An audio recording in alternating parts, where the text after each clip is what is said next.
Bonjour et bienvenue sur Algomius. Alors aujourd'hui, on va s'intéresser un petit peu aux annales du BTS SEO, c'est-à-dire ce sont les examens types qui sont tombés les dernières années dans la partie obligatoire de mathématiques du BTS SEO. Et on va essayer de voir un petit peu ensemble, de décortiquer un sujet et de voir un peu quelles sont les difficultés, quels sont les pièges et quelles sont les notions à connaître en fait pour s'en sortir avec un tel sujet. Voilà. Alors le sujet que j'ai devant les yeux, vous allez pouvoir le récupérer soit dans le descriptif de cette vidéo, soit vous pouvez le récupérer sur le site de l'APMEP, donc l'association des professeurs de mathématiques de l'éducation publique. Donc vous pouvez aller sur le site de l'apmep.fr, voilà. Et tous les ans, en fait, l'APMEP recense les sujets qui sont tombés pour les épreuves de BTS. Donc là, vous allez retomber sur tous les BTS. Là, par exemple, c'est les BTS 2025. Vous allez récupérer par exemple les groupements, vous allez récupérer les opticiens lunetiers, et nous, ce qui nous intéresse, c'est les SEO obligatoires. Voilà, métropole anti-Polynésie, donc l'épreuve qui a eu lieu le 16 mai 2025. Alors là, vous voyez qu'à chaque fois, la PMEP met à votre disposition le sujet en version PDF et en version LaTeX, et également la version corrigée, où vous allez retrouver des éléments de réponse. Dans cette vidéo, je vais vraiment prendre le temps de détailler chacune des questions et de vous faire des allers-retours avec le cours en fait pour vous montrer où se situent dans le cours les éléments de réponse que vous pourriez avoir. La bonne idée, ça serait effectivement de récupérer le sujet tel qu'il est, d'essayer de travailler dessus, d'essayer de comprendre les différents éléments et ensuite de revenir vers la vidéo pour avoir des éléments de réponse. Je mettrai aussi un chapitrage en place pour la vidéo pour que vous puissiez retomber directement sur l'explication qui se rapporte en fait à chacune des questions. Ok. Alors pour revenir un petit peu à l'épreuve en elle-même, c'est une épreuve obligatoire normalement de 2 heures qui prend en charge donc du coup la partie mathématique et la partie algorithmique puisque effectivement le module de mathématiques de BTS SEO est composé à la fois des maths et de l'algorithmie pour un des chapitres. Donc c'est les 5 chapitres de maths, donc l'arithmétique, le calcul matriciel, les graphes, les ensembles et la logique, plus le chapitre de l'algorithmie. Donc pseudocode doit être connu. À quoi vous avez droit? Mais bien, c'est une épreuve en fait sur feuille de 2 heures et vous avez le droit à l'usage d'une type calculatrice sans mémoire type collège. Alors ils sont assez restrictifs là-dessus. Il me semble que la calculatrice, dès qu'elle a un mot d'examen, en fait, elle est permise. Donc dès qu'elle a un mot d'examen, alors c'est pas non plus la peine d'acheter une calculatrice de combat pour le BTS SEO. Les calculs les plus durs que vous aurez à effectuer à la calculatrice sont la multiplication matricielle et éventuellement peut-être l'inversion de matrice. Pour la plupart des autres sujets, finalement, vous n'avez même pas besoin forcément de la calculatrice, mais c'est vraiment là-dessus que le calcul matriciel, c'est peut-être le seul élément dont vous avez besoin. Donc lorsque vous choisissez votre calculatrice, faites juste attention qu'elle puisse calculer les matrices. Ok. Donc, là aussi, quand on arrive en fait devant le sujet, on se retrouve sur un sujet qui comporte 3 exercices.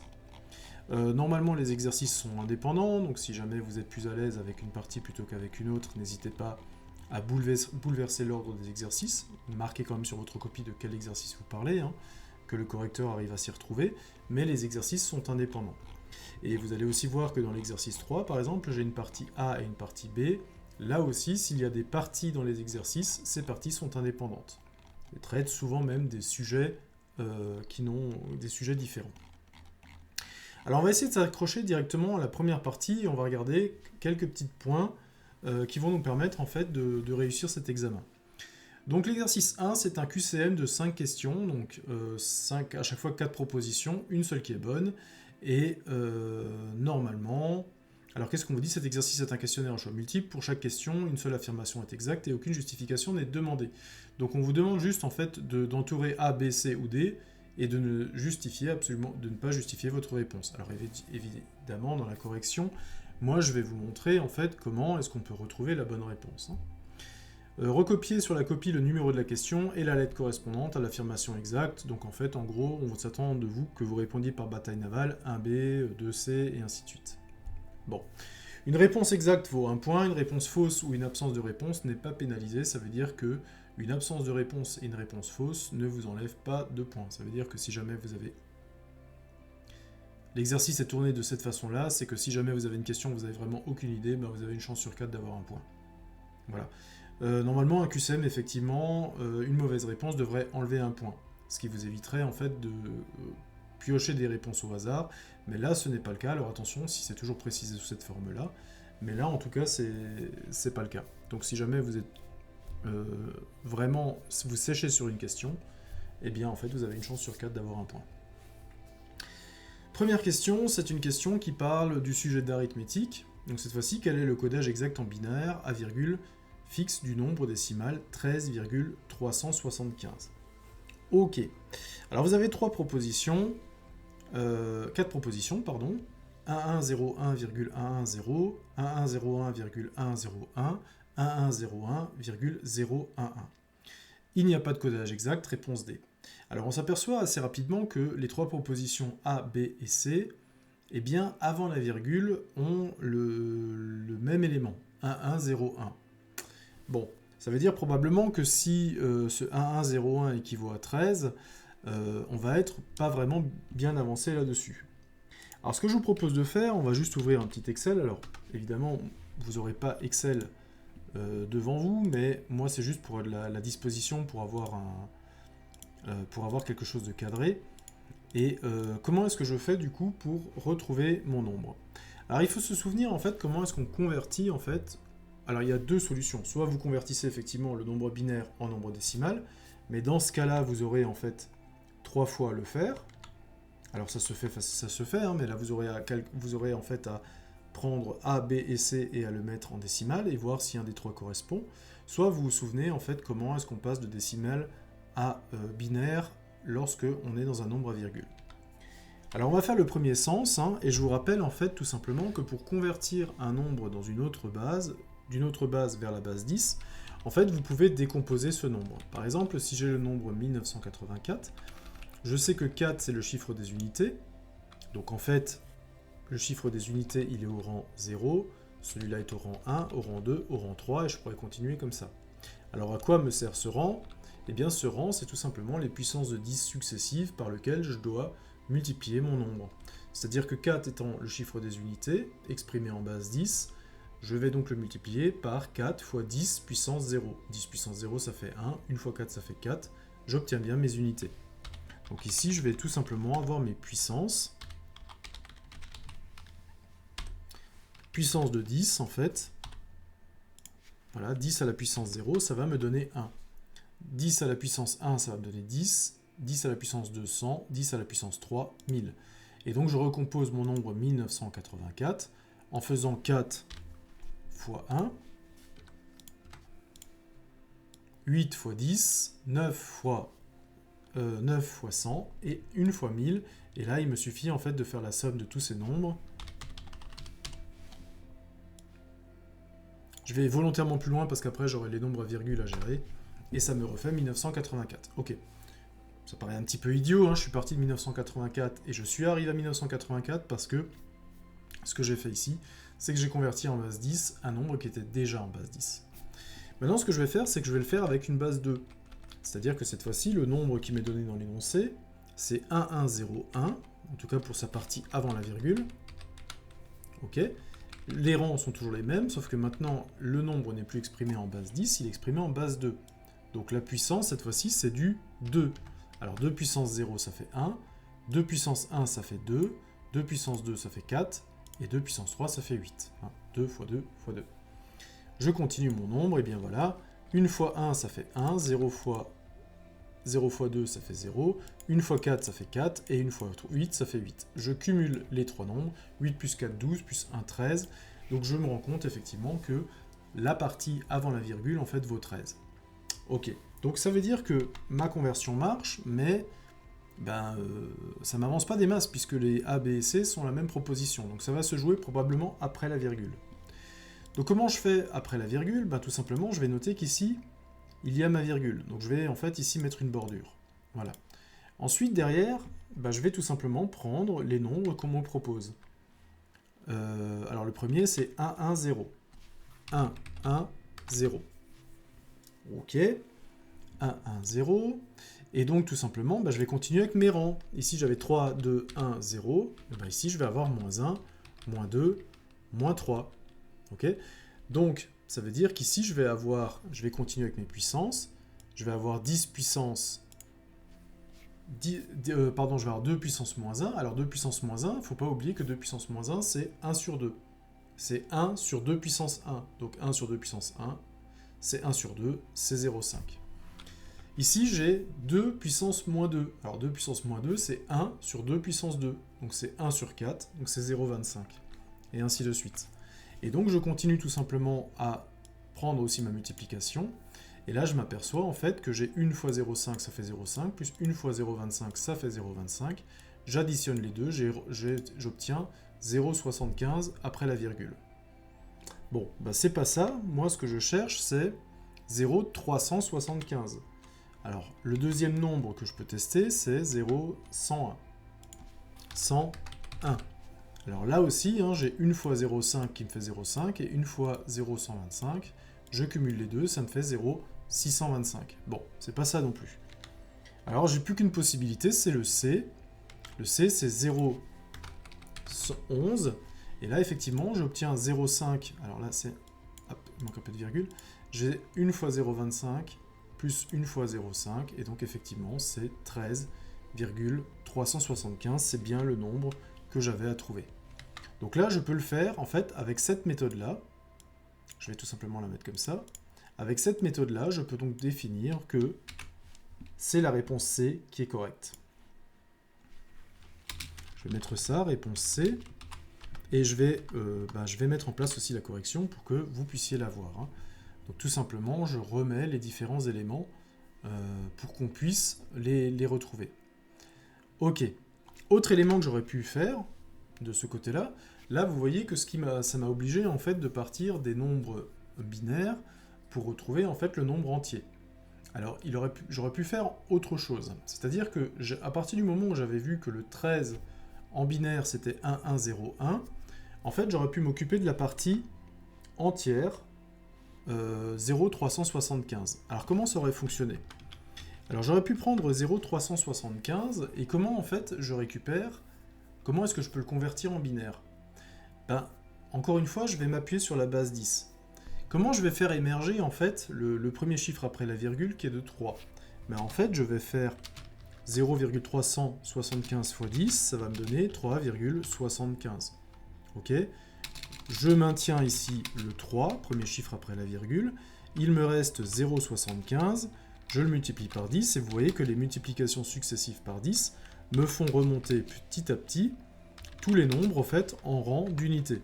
Là cette fois-ci j'ai 7 unités, ok, et donc là maintenant si j'enlève 0,7 il me reste 0,5 que je multiplie par 10, encore une fois, et mon 0,5 multiplié par 10 me donne 5, j'ai 5 et j'ai plus d'unités, et j'ai récupéré les 3 chiffres après la virgule, 3, 7, 5. Et bien cette règle en fait je vais essayer de la conserver exactement de la même manière, sauf que cette fois-ci, au lieu de multiplier par 10, je vais multiplier par 2. Alors, comment je fais quand je multiplie par 2? Ben, je fais 0,375 que je multiplie par 2.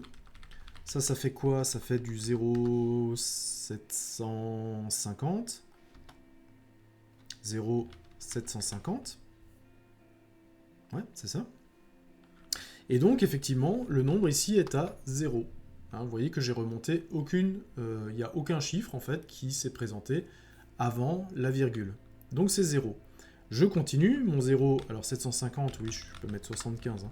Mon 0,75, je continue à le multiplier par 2. Alors 0,75 multiplié par 2, ça fait 1,5. Maintenant, j'ai un nombre avant la virgule qui est le 1. Ok, ça marche. Si je l'enlève, il me reste 0,5. Je continue à multiplier 0,5 par 2, ça me donne 1. Et ce 1, maintenant, je le conserve et je n'ai plus de reste. Et vous voyez que j'ai récupéré les nombres après la virgule. 0, 1, 1. Ici aussi, 0, 1, 1. Donc vous voyez, là, dans ce sens-là, je pouvais convertir directement un entier vers le binaire au lieu d'avoir à convertir 3 binaires vers un entier. Donc c'est vous qui voyez quelle solution vous préférez. En tout cas, c'est la réponse C qui est correcte. Ça, à n'en pas douter. Ok, on passe au deuxième exercice. Alors cette fois-ci, les questions 2 et 3 suivantes, on considère qu'on a deux ensembles, E et F, ainsi que l'application de P de E vers F, qui à tout élément de E associe la somme de ces chiffres. Ah, ok, ça marche. Donc on a la somme des chiffres. Alors comment on va faire ça? On va cette fois-ci prendre encore une fois Excel, et ce que je vous propose, c'est de tracer l'ensemble E et l'ensemble F. Alors qu'est-ce qu'il y a dans l'ensemble E? Je vais mettre un peu de centrage là-dessus. Qu'est-ce qu'il y a dans l'ensemble E? Ben, je vais reprendre en fait les éléments. Hein. Dans l'ensemble E, tac, je vais le faire comme ça. Dans l'ensemble E, il y a 0, 1, 10, 11, 100, 101, 110 et 111. Et dans l'ensemble E, il y a 0, 1, 2, 3. Ok, bon. 0, 1, 2 et 3. Et on dit en fait que là, on a une application qui va me ramener de E dans F. Ok. Alors, quelle application de bain qui a tout élément de E associe la somme de ces chiffres? Ah, la somme de ces chiffres. Donc, on va insérer une forme. Voilà, et on va dire effectivement que l'élément 0, si je fais la somme des chiffres de 0, ça va me donner 0. Ok.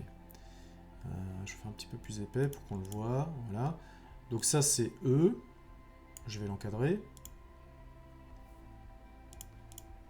Hop, et ça, c'est F. Je vais l'encadrer. Donc, 0 me donne 0. 1 me donne 1. Hein. J'ai qu'un seul chiffre, donc si je l'additionne, ça fait 1. 1, 0, ça fait 1 plus 0, ça fait 1. Ok. 1 plus 1, ça fait 2. 1 plus 0, ça fait 1. 1 plus 1, ça fait 2. 1 plus 1, ça fait 2. Et 1 plus 1 plus 1, ça fait 3. Voilà. Ok, c'est à ça que ressemble en fait mon application P de E vers F. Ok, ça marche. Ok. Quelle est l'affirmation exacte concernant l'application P? Alors l'application P est injective et non surjective, l'application P est surjective et non injective, l'application P est bijective, l'application P n'est ni injective ni surjective. Alors ça c'est une question complètement de cours, donc il faudra revenir en fait directement sur des notions de cours. Qu'est-ce qu'une fonction injective et qu'est-ce qu'une fonction surjective et qu'est-ce qu'une fonction bijective? Donc une fonction est dite injective si on a f est une application de E dans F, si tout élément de f possède au plus un antécédent par f, alors f est une injection. Okay, je vous ai fait un petit schéma là en bas. Hein. Ça veut dire tout simplement, si j'ai par exemple des locations d'emplacement de camping, j'ai 3 clients, j'ai plus d'emplacements de camping, je vois que tout élément possède au plus un antécédent, je vois que chaque emplacement de camping n'est finalement occupé jamais plus que par un client, okay, et je peux avoir des emplacements de camping qui sont vides. Donc il faut en fait que je n'ai jamais plus d'un antécédent par élément qui se situe dans F. Donc on va tout simplement regarder si c'est une fonction injective. Alors là je vais regarder, est-ce que j'ai pris mon petit Excel? Ok, donc là on n'est clairement pas sur une injective, puisqu'effectivement vous voyez que le 1 qui est ici, il a 3 antécédents. Vous voyez que le 2 a aussi 3 antécédents, donc effectivement à partir de ce moment-là, la relation ne peut pas être injective. Ok, donc maintenant, deuxième question, alors si elle ne peut pas être injective, elle ne peut pas être bijective, hein, puisque pour qu'elle soit bijective, il faut qu'elle soit injective et surjective. Donc là, si elle n'est déjà pas un des deux, elle n'est déjà pas bijective. On va juste tester maintenant, est-ce qu'elle est surjective? Alors qu'est-ce qu'une fonction surjective? Si f est une application de E dans f, et si tout élément de f possède au moins un antécédent par f, cette fois-ci, attention, c'est pas au plus, c'est au moins un antécédent par f, alors f est une surjective. Ça veut dire quoi, au moins un antécédent? Ça veut dire que cette fois-ci, vous n'avez pas le droit, en fait, d'avoir un élément dans f qui n'a pas d'antécédent. Tout le monde en a au moins un. Ok, je vais donc reprendre mon petit Excel et je vais regarder. Est-ce que tous les éléments de f ont au moins un antécédent? Bah oui, le 3 il en a 1, le 2 il en a 3, le 1 il en a 3, et le 0 en a une aussi. Donc, tous les éléments de f ont au moins un antécédent. Donc je sais déjà que ma fonction est surjective. Alors elle n'est pas injective, mais elle est surjective. Alors quelles sont les propositions maintenant qui me sont données?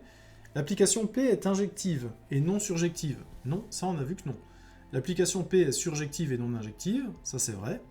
L'application est bijective, non, elle ne peut pas être bijective puisqu'elle n'est pas injective. Et pour être bijective, il me faut qu'elle soit les deux. Il faut qu'elle soit injective et surjective. Et l'application B n'est ni l'un ni l'autre, ni injective ni surjective. Ça, c'est faux aussi. Donc ici, l'application, elle est surjective et non injective. Hop, question. La question, elle est comme ça. Hop, je vais prendre ces éléments-là pour avoir des éléments de réponse. Hop. Alors comme dit, hein, lors du...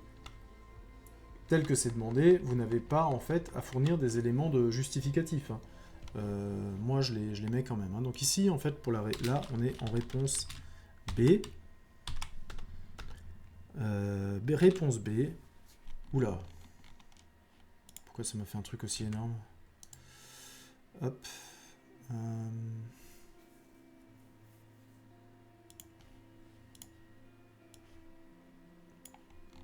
Hop. Réponse B. La fonction est surjective. Surjective, car, je vais mettre la justification, hein, car chaque élément a au moins un antécédent.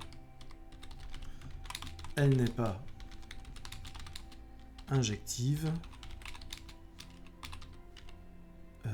car certains éléments de F ont plus de un antécédent. Voilà. Et donc, évidemment, puisqu'elle n'est pas injective, elle est forcément pas bijective. Voilà, tout simplement. Ok. Est-ce qu'on est bon là-dessus? Oui, je crois qu'on est bon. Alors, il y avait une deuxième question qui était basée sur la même relation. Combien d'éléments de E ont pour image 1 ou 3 par l'application P? Alors, combien d'éléments de E ont... Alors, on parle des éléments de E, hein, ont pour image 1 ou 3 par l'application de P. Alors, je vais reprendre mon petit classeur, ce que j'avais dessiné. Combien d'éléments de E, donc je pars de E, ont pour image 1 ou 3. Donc là, image, c'est 1 ou 3. Donc combien d'éléments de E pointent vers 1 ou 3? Ben, il y en a 1, 2, 3 et 4. Il suffit que je compte les flèches, en fait. Hein. 1, 2, 3 et 4. Donc effectivement, là, j'ai 4. Donc c'est 4, la réponse D. 4, la réponse D. Je l'ai là. Ok. Réponse D. Donc même si vous faites le schéma, vous voyez que là, ce schéma, il sert en fait pour les deux questions. Hein. Réponse 4. Ça veut dire que 1 et 3 ont ensemble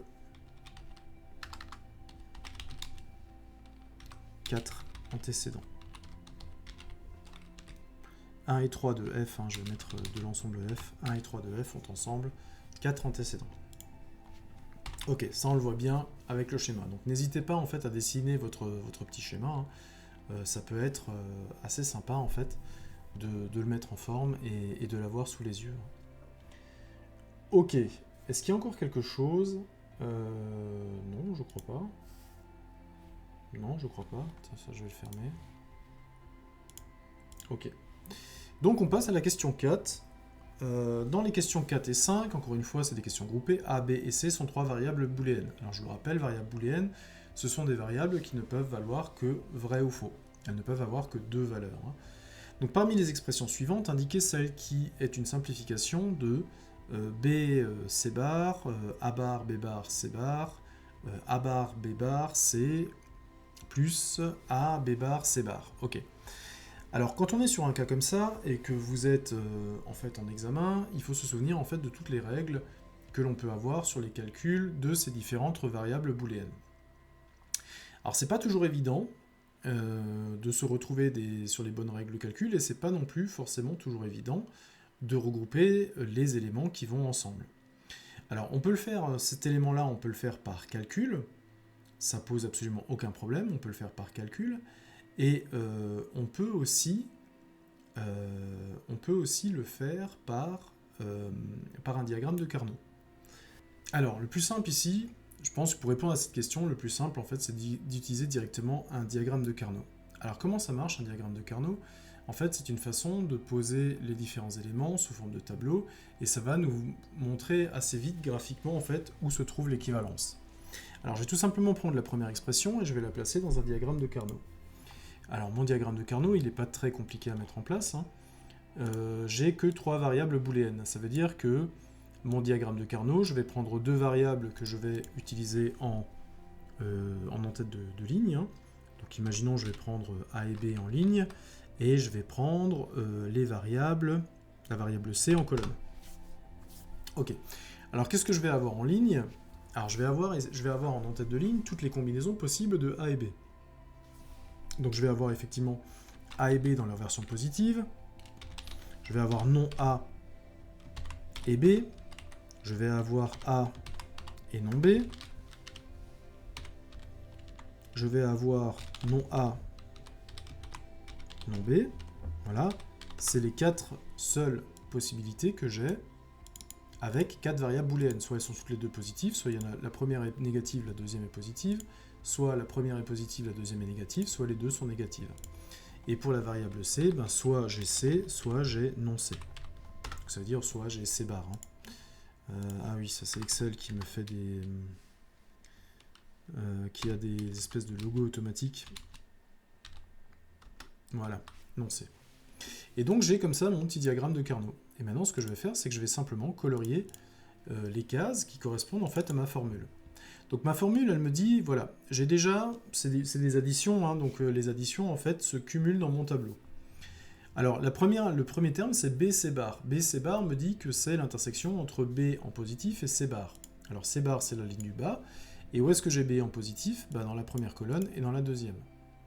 Ok, donc l'intersection c'est ces deux cases-là. Ok, ensuite j'ai A bar, B bar, C bar.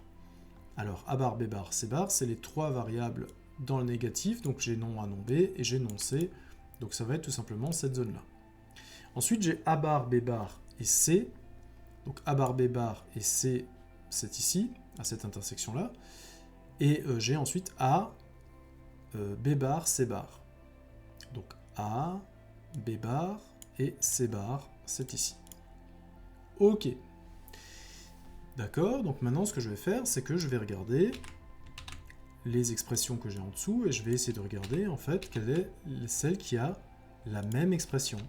Ok, donc voilà, je vais le mettre comme ça, l'une à côté de l'autre, et je vais prendre tout simplement... Alors la première expression, elle me dit quoi? La première expression, elle me dit...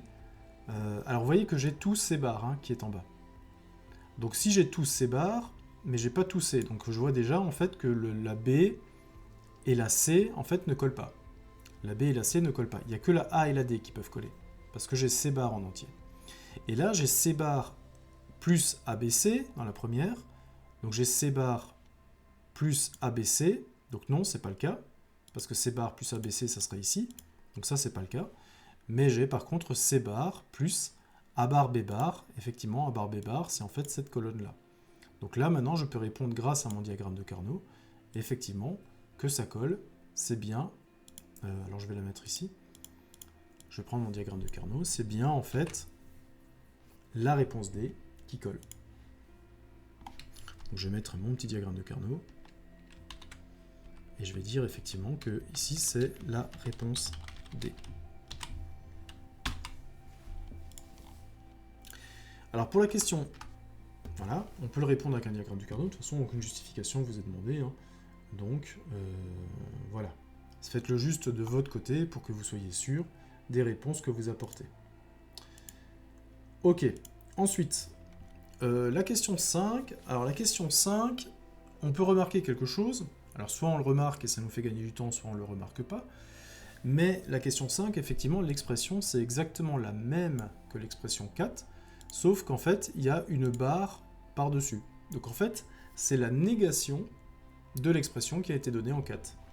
Négation de l'expression qui a été donnée en 4, ça veut dire que dans mon diagramme de Carnot, si la partie positive est en jaune, eh bien l'expression négative, c'est ce qui reste, c'est-à-dire c'est la partie en rouge. Voilà. Donc maintenant, je ne cherche plus la partie jaune, je cherche la partie rouge. Ok, alors qu'est-ce qui correspond à la partie rouge? Alors la première expression A, elle me dit j'ai tout C. Non, j'ai pas tout C. Vous voyez que la ligne C, je ne l'ai pas jusqu'au bout. Donc ça ne peut pas être A. Ok. La deuxième, B, ça me dit j'ai A dans sa version positive et C dans sa version positive. Donc ça, ce serait ces deux-là. Ça marche. Plus non B et non C. Alors non, ça marche pas parce que j'ai absolument rien dans le non C. Donc non, B bar, C bar, ça serait en fait ces deux cases-là. Donc non, ça va pas non plus le B. Le C, c'est quoi? Le C, c'est AC plus BC. Alors c'est A dans sa version positive et C, plus B dans sa version positive et C. Alors ça colle, par contre. Ça, c'est bon, le C, ça colle. Pour être sûr, on va juste vérifier le D, mais le D, normalement, devrait ne pas coller. Alors là, j'ai A, B bar. Donc A, B bar, c'est toute cette colonne-là. Et effectivement, non, vous voyez que ça ne va pas. Donc effectivement, je peux dire, en fait, que cette fois-ci, c'est bien la réponse C qui colle, toujours grâce à mon diagramme de Carnot. Réponse C. Ok. Donc là, c'est effectivement, j'ai pris du temps, hein, mais vraiment pour passer par tous les éléments qui pouvaient être mis en place. Et le diagramme de Carnot, c'est quelque chose qui peut être assez simple à mettre en place, hein, puisque le diagramme de Carnot, une fois que vous savez en faire un, vous savez tous les faire, puisqu'il a toujours la même tête. Donc n'hésitez pas à vous entraîner, vous voyez que là, c'est vraiment juste de la lecture sur le tableau pour voir les équivalences. Si deux expressions couvrent la même zone, eh bien tout simplement, c'est que ce sont deux expressions équivalentes. Voilà. Si vous le faites par calcul, vous risquez effectivement non seulement d'avoir des erreurs de calcul, mais en plus, vous risquez peut-être de ne pas avoir groupé les bons éléments. Effectivement, vous pouvez peut-être vous retrouver sur des expressions booléennes qui ont plusieurs façons de s'écrire, quoi. Et si vous oubliez une règle de simplification, vous n'arrivez peut-être pas sur celle en fait sur l'expression la plus simplifiée qu'on attend de vous. Alors on va maintenant se lancer dans l'exercice 2. L'exercice 2, c'est un exercice qui va prendre en compte le chapitre d'arithmétique. Alors le chapitre d'arithmétique, c'est le chapitre qui vous parle un petit peu de divisibilité, PGCD, et ainsi de suite. Donc, on va commencer en regardant un petit peu cet exercice. Donc un codage affine est une méthode de chiffrement utilisée en cryptographie. Alors ne vous inquiétez pas, vous n'êtes pas censé être des spécialistes de cryptographie, et si on commence à vous parler de cryptographie, c'est que l'on va vous expliquer dans la suite de l'exercice ce que vous avez à faire. Donc, le codage, qui consiste à remplacer chaque lettre du message en clair par une autre lettre de l'alphabet en utilisant une solution affine. En cryptographie, en fait, en gros, si je veux simplifier, c'est quoi le problème? C'est-à-dire que j'ai deux personnes qui essaient de communiquer sur un réseau, et si jamais leur message est intercepté, en fait, elles ne veulent pas que la personne qui l'intercepte puisse le lire. Donc en fait, elles vont le chiffrer, c'est-à-dire qu'elles vont le coder, avec l'idée que celui qui va coder le message à l'origine va l'envoyer coder, et celui qui reçoit le message arrive à le déchiffrer. Ok. Et donc on va utiliser une fonction affine. Alors, affine, c'est quelque chose que l'on a déjà vu, dont vous avez déjà entendu parler, peut-être avec les droits d'ajustement affine, ou avec les fonctions d'un affine, y égale à x plus b. Et on va s'apercevoir que c'est exactement ce genre de fonction qui se cache dans cet exercice. Donc on associe à chaque lettre de l'alphabet une valeur numérique. Seules les lettres majuscules sont utilisées dans cet exercice. Voici le tableau correspondant des lettres à leur rang. Il n'y a pas tellement de surprises, hein. La seule chose à laquelle il faut faire vraiment attention, c'est que le A a le numéro 0. Et donc effectivement, le Z a l'indice 25. Mais tout ça, c'est simplement pour simplifier. Je pense que tout à l'heure, on aura en fait une division par 26. Et c'est pour le simplifier, pour récupérer de nouveau un reste qui est compris entre 0 et 25. Donc chaque lettre, en fait, on lui fait correspondre à un nombre, et ce nombre, du coup, peut être utilisé pour un calcul. Voilà, en fait, l'idée.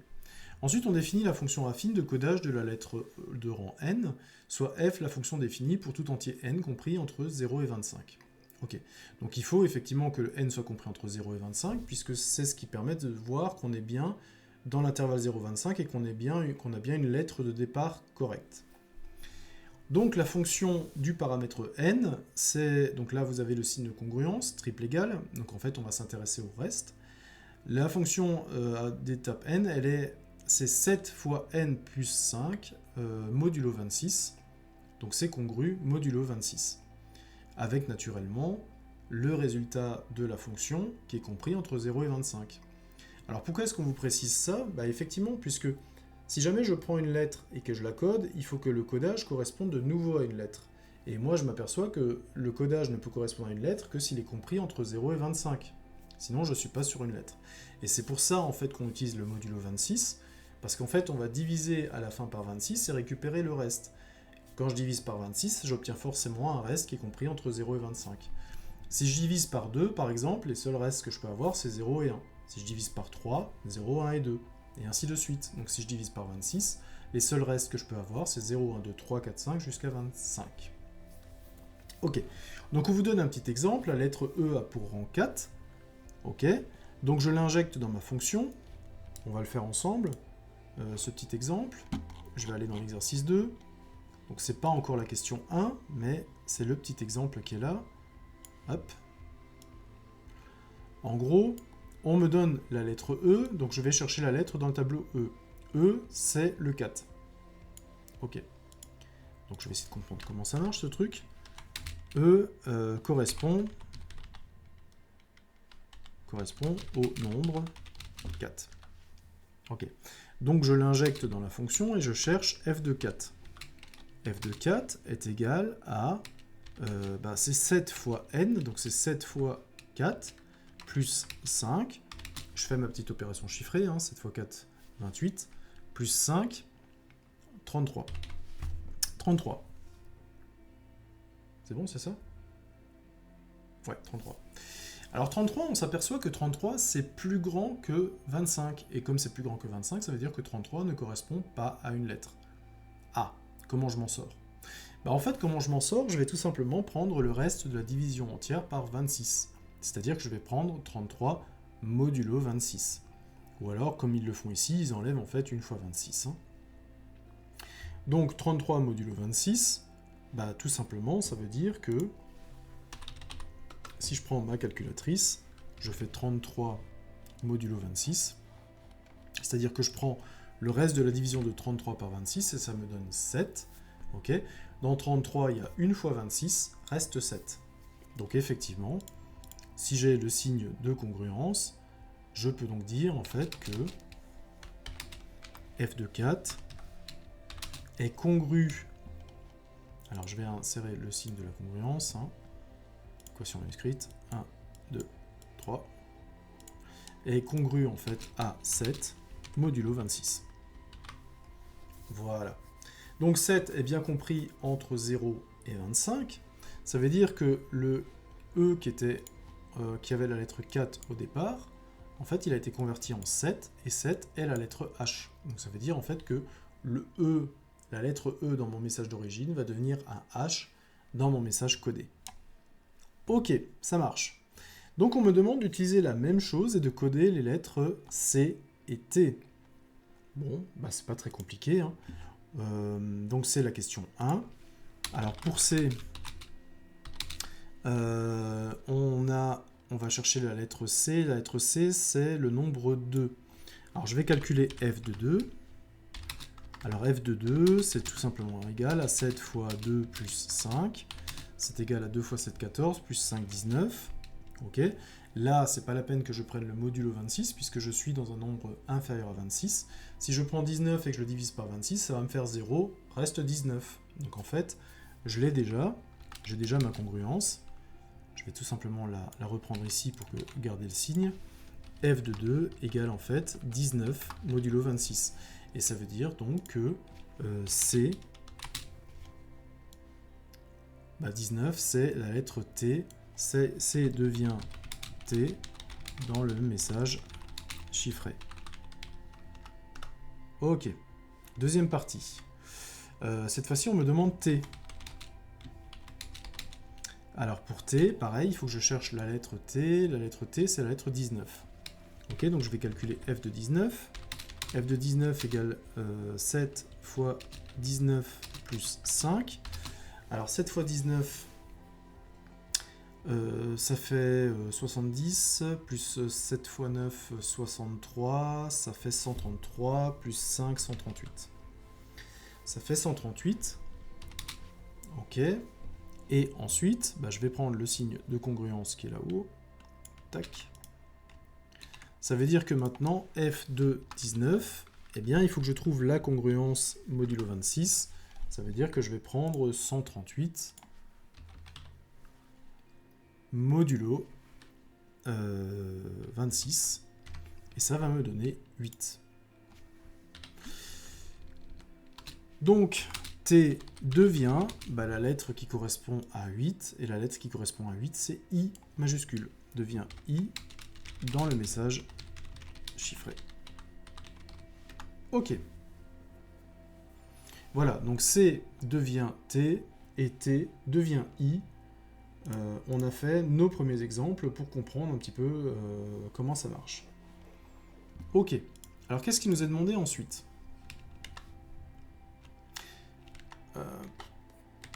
Deuxième élément. Codé 1, pour calculer le reste de la division euclidienne. Donc division euclidienne, hein, je vous rappelle, c'est tout simplement la division posée telle qu'on la faisait. Hein. Vous vous souvenez, quand on avait la division posée, c'était tout simplement...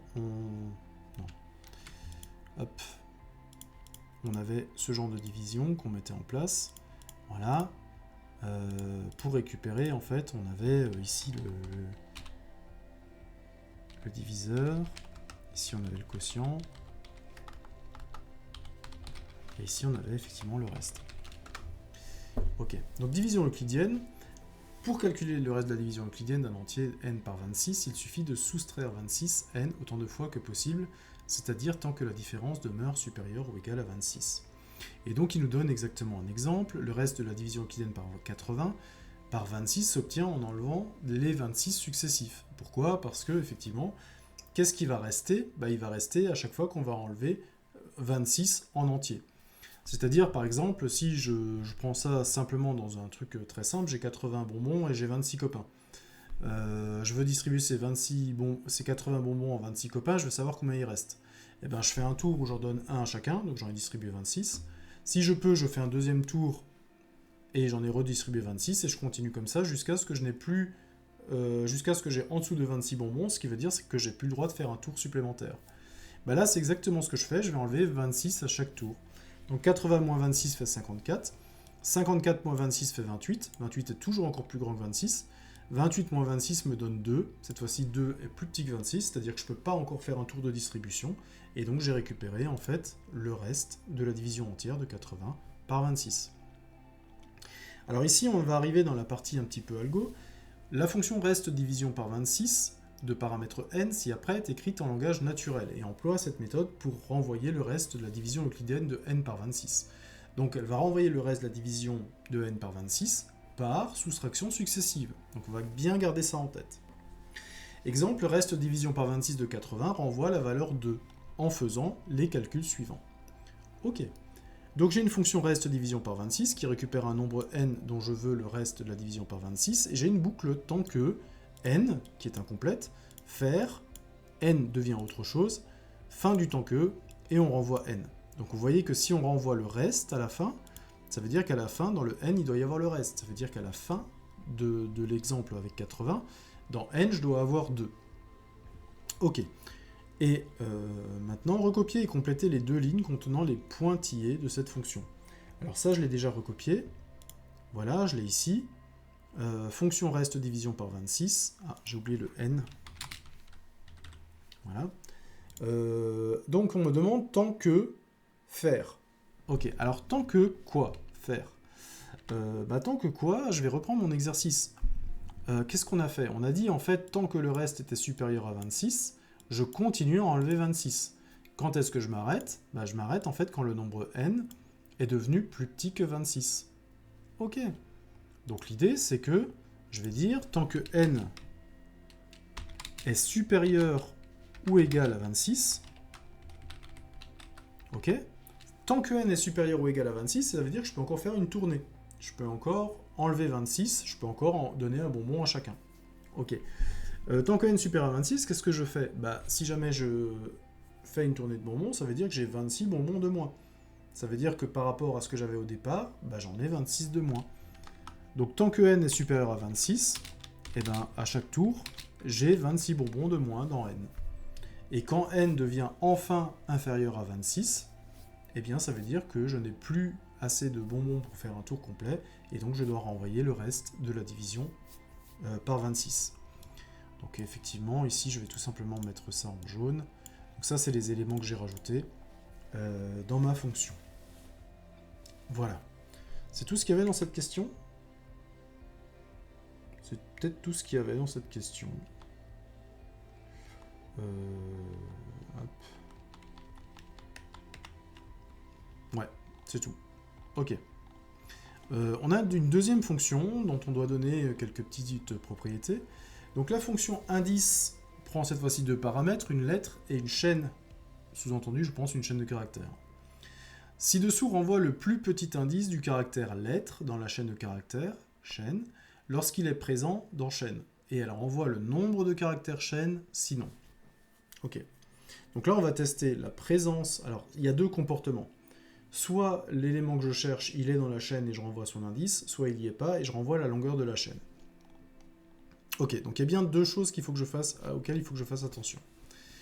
Donc la documentation de cette fonction précise que k est un entier. Ok. Lettre est une chaîne de caractères constituée d'un seul caractère. Ouais, ça correspond bien à la définition de la lettre. Et chaîne est une chaîne de caractères. Longueur de chaîne renvoie le nombre de caractères de chaîne. Ok, on a un petit exemple. Indice de S dans BTS-SEO renvoie la valeur 2. Renvoie la valeur 2 puisque effectivement B c'est 0, T c'est 1, S c'est 2. Donc le premier S a bien l'indice 2 et c'est pour ça en fait qu'on renvoie 2. Ok, et donc on a une fonction comme ça dont il va falloir donner en fait encore une fois les parties manquantes ici. Alors les parties manquantes c'est tout simplement des parties de la condition du temps que. Alors, la condition du temps que, bah, c'est quoi? Ça veut dire tout simplement que je ne sais pas pour l'instant quand est-ce que ma fonction doit s'arrêter.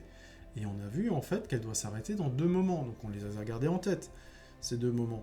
On doit les garder soit si on a trouvé la lettre dans le mot, soit si on est arrivé à la fin du mot et qu'on ne l'a pas trouvé. Alors question A, on me demande quelle est la valeur envoyée par indice lorsque je cherche A dans BTS-SEO. Alors ça, je vais tout simplement chercher là-haut, et ça me dit que lorsqu'il est présent dans la chaîne, et elle renvoie le nombre de caractères de chaîne, sinon. Donc A n'est pas présent dans BTS-SEO, donc on va l'écrire. A n'est pas présent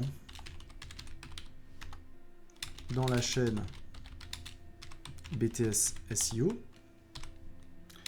et la fonction renvoie donc la longueur de la chaîne, à savoir, alors BTS-SEO, BTS-SEO, il y a 6 caractères, donc à savoir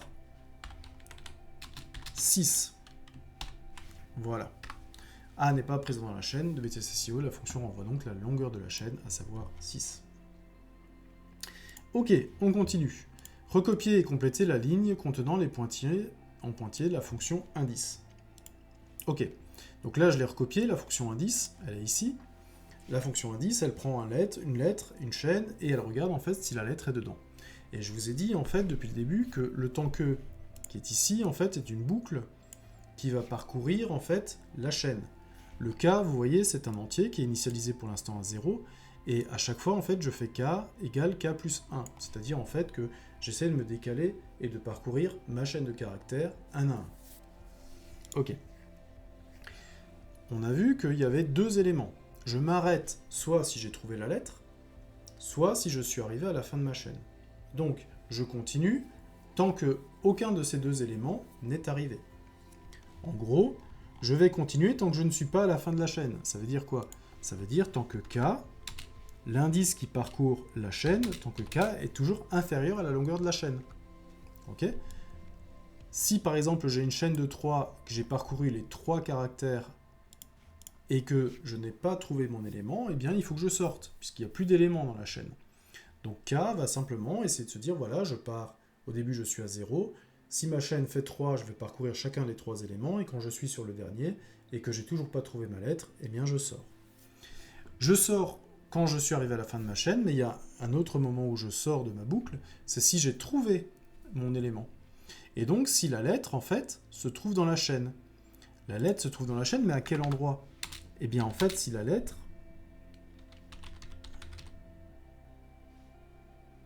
Si la lettre dans la chaîne se trouve... pardon, oui, je suis sur un temps que.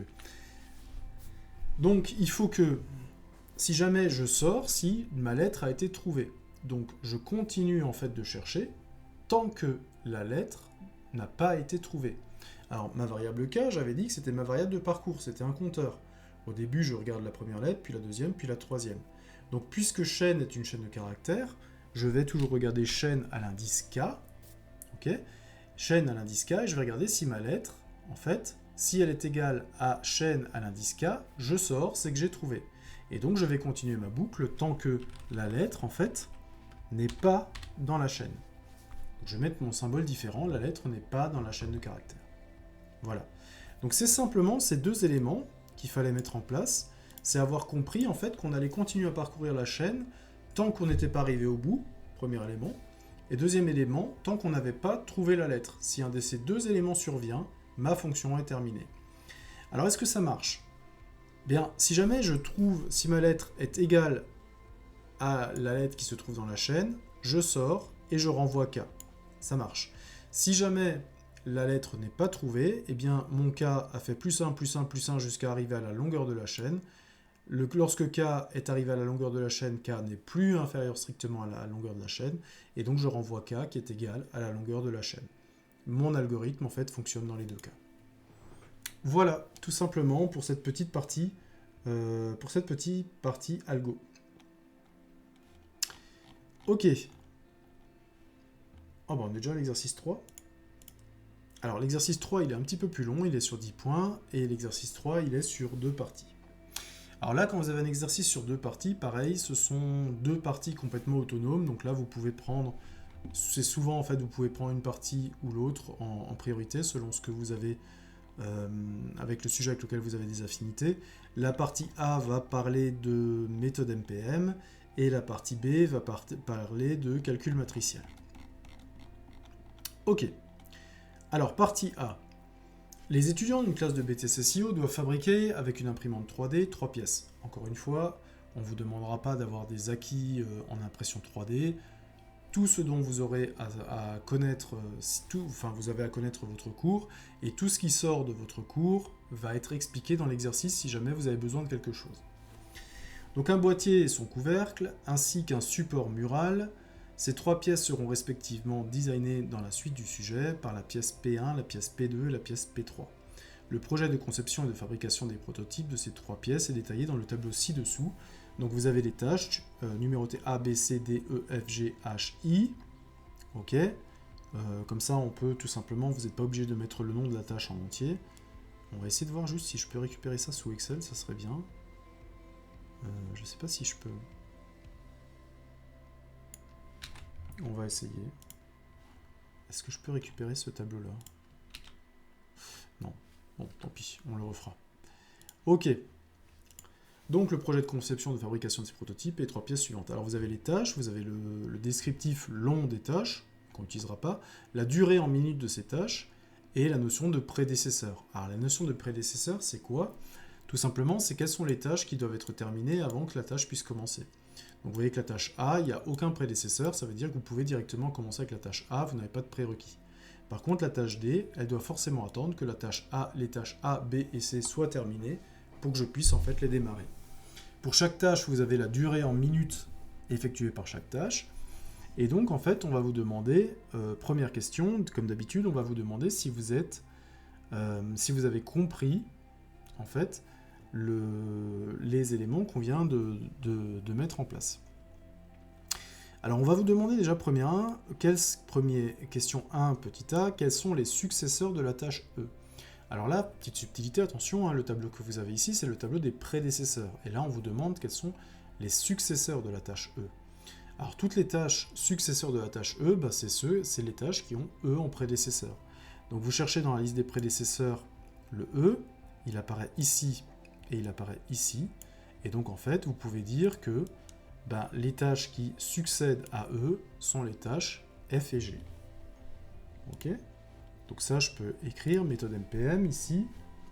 Alors je vais voir comment c'est. Donc on a une question 1A. Non, petit a. Ok. Alors là, je vais y répondre tout de suite. Ben, on a regardé, et donc E est prédécesseur de quoi? De F. Et E est prédécesseur de G. Donc, F et G sont successeurs de E. Voilà, il n'y a pas grand-chose de plus à expliquer, hein, c'est juste pour voir si on a compris ce point-là. Hop, et je passe au 1B. 1B, on admet que le graphe associé... Alors, je vais juste l'afficher devant moi. Hop, on admet que le graphe associé à ce projet peut être ordonnancé, déterminer le niveau de chaque tâche. Ah, niveau de chaque tâche. Bon. Alors, je ne vais pas reprendre les descriptions complètes, je vais simplement reprendre, hop, A, B. Ah, pourquoi il est tout petit, le B? A, B, C, D, E, F, G, H, I. 1, 2, 3, 4, 5, 6, 7, 8, 9. 1, 2, 3, 4, 5, 6, 7, 8, 9. Ok. Qu'est-ce que je vais prendre? Juste prendre la notion de successeur. Pour l'instant, j'ai pas besoin, donc là j'ai rien. Là j'ai A, B, C. Ok. Ensuite j'ai D. Ensuite j'ai E. Ensuite j'ai E. Ensuite j'ai D. Et ensuite j'ai H. Ok. Donc, comment je vais m'en sortir? Bah, tout simplement, je vais dire... Alors ça, c'est les tâches. Et ça, c'est les prédécesseurs. Voilà. Ok. Alors, je vais dire comme ça. Ça, c'est mes tâches. Donc, premier élément, sommet de niveau 0. Sommet de niveau 0, bah, je vais en fait calculer. Je vais les mettre ici. Allez, hop. Ouais. Ouais, je vais le mettre comme ça. Allez. Ça, je peux les rapetisser un petit peu. Ok, donc, sommet niveau 0. Les sommets de niveau 0. Les sommets de niveau 0 sont les sommets qui n'ont aucun prédécesseur.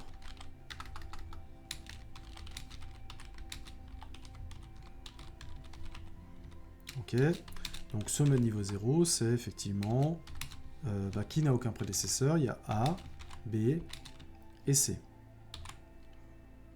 Ok, maintenant imaginons que dans cet élément-là, les sommets A, B et C ont été traités. Donc sommets A, B et C ont été traités. Ok, donc ceux-là, ils sont plus là. Alors je vais les mettre en comme ça. Ouais, je peux les mettre comme ça. Ceux-là, ils ont été traités. Ceux-là, ils ont été traités. Ok. A, B, C. Ouais, c'est bon. Donc je vais reprendre ma liste des tâches. Hop. Donc maintenant... hop. Tac. Maintenant, les sommets de niveau 1 sont les sommets qui n'ont plus de prédécesseurs après je veux dire, le traitement des sommets de niveau 0. Alors, qui maintenant n'a plus de prédécesseur? Bah, qui n'a plus de prédécesseur? On va regarder. D n'a plus de prédécesseur, puisque les 3 prédécesseurs sont des sommets de niveau 0 qui ont été traités au niveau 0. Ok, donc sommet de niveau 0, sommet de niveau 1. Donc D, maintenant je le traite au niveau 1. Donc je le traite là, et je le traite là. Ok, ça marche. Donc maintenant, j'arrive tout doucement au sommet de niveau 2. Alors c'est toujours la même chose, hein, donc je vais pratiquement reprendre ce que j'ai écrit ici. Hein. Les sommets de niveau 2, bah, c'est quoi? C'est tout simplement, c'est vraiment, on a un peu un phénomène de récursivité. Hein. Les sommets de niveau 2 sont les sommets qui n'ont plus de prédécesseur après le traitement des sommets de niveau 0 et 1. Donc, les sommets de niveau 2, cette fois-ci, sont, bah, il reste E et il reste H. Ça marche. Je vais continuer, donc j'ai traité E et H. Je traite E et H. Voilà. Et il me reste 3 sommets, F, G et I.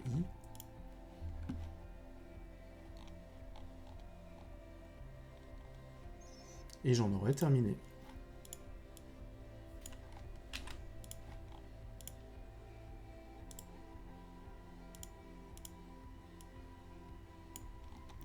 Donc, les sommets de niveau 3 sont les sommets qui n'ont plus de prédécesseur après le traitement des sommets de niveau 0, 1 et 2. Et donc, les sommets de niveau 3 sont tout simplement F, G et I. Et on s'aperçoit que si maintenant je m'occupe des sommets de F, G et I, eh bien je me suis occupé de tous les sommets de mon graphe. Et donc je vais m'arrêter en fait au niveau 3 de sommet. Ok, ça marche. Donc j'ai les sommets de niveau 0, ABC, le sommet de niveau 1, D, les sommets de niveau 2, EH, et les sommets de niveau 3, F, G et I. Bah ok, ça marche. C'est tout ce qu'il y a à faire ici. Ouais, déterminer le niveau de chaque tâche. C'est bon, ça j'ai fait. Donc maintenant, il y a la partie 2, tracer une représentation du graphe ordonnancé de ce projet, suivant la méthode PERT ou MPM, en indiquant les dates au plus tôt ou au plus tard de chaque tâche. Alors il faut juste faire attention à cette question. Il y a beaucoup d'éléments à répondre. Il faut faire le graphe, et il faut en plus faire les dates au plus tôt ou au plus tard de chaque tâche. Hein. Donc c'est, faut pas oublier un bout de la question. Hein. Donc l'idée, quand j'ai un graphe à faire, comment je me débrouille? Je vais peut-être prendre une autre... je vais peut-être carrément prendre une autre page. Alors si je veux pas m'embêter, en fait, pour tracer mon graphe, qu'est-ce que je vais faire? J'ai vu que j'avais des sommets de niveau 3. Ok. Alors ce que je vais faire, tout simplement, c'est que je vais créer un début. Ok. Je vais créer un début. Je vais créer les sommets, ici, les sommets de niveau 0. Ici, je vais mettre les sommets de niveau 1. Ici, je vais mettre les sommets de niveau 2. Et ici, je vais mettre les sommets de niveau 3. Et quelque part ici, je vais avoir la fin. Voilà. Alors, sommet de niveau 0, qu'est-ce que j'ai? Je vais regarder. Sommet de niveau 0, j'ai ABC. Ok, donc je vais mettre ici A, B, C. Je laisse volontairement de la place parce qu'après, il faut que je fasse les dates au plus tôt. En S1, j'en ai qu'un. Il me semble que j'en ai qu'un. J'ai D. Après, j'ai D et après, j'ai EH. D. Ensuite, j'ai E. H. Et enfin, en sommet S3, j'ai F, G et I. F, G et I. Je vais mettre la fin un petit peu plus loin. Voilà. Ok, ça marche. Alors je vais, on va prendre 2 cases par sommet parce que je vais avoir les dates à mettre en place. Filtrer. Est-ce que je peux faire ça comme ça?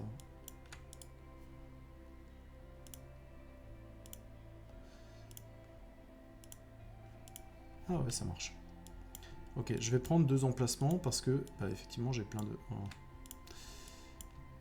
de choses à faire. Donc, comme j'ai des dates au plus tôt et dates au plus tard à calculer, bah, effectivement, je vais essayer de fusionner les cellules.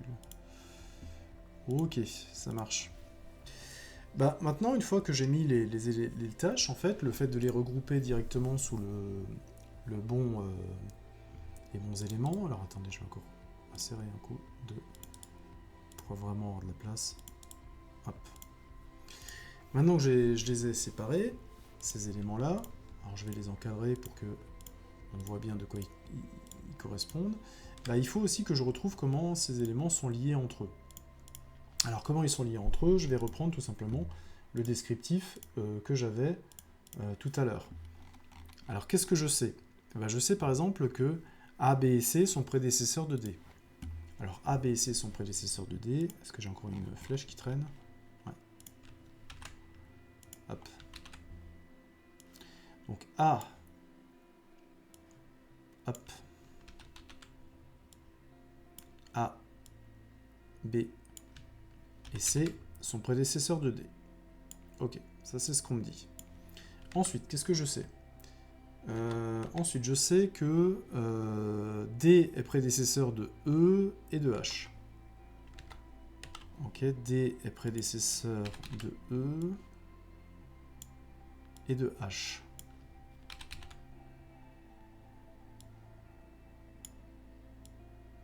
Ça marche. Qu'est-ce que je sais aussi? Je sais que E est prédécesseur de F et G. E est prédécesseur de F et G. Ok. Ça marche.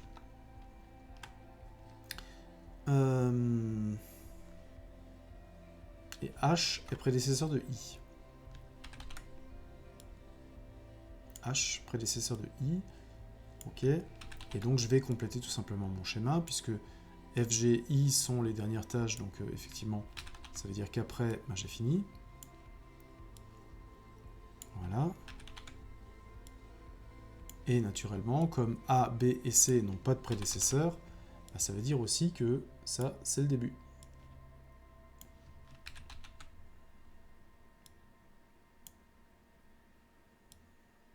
Hop.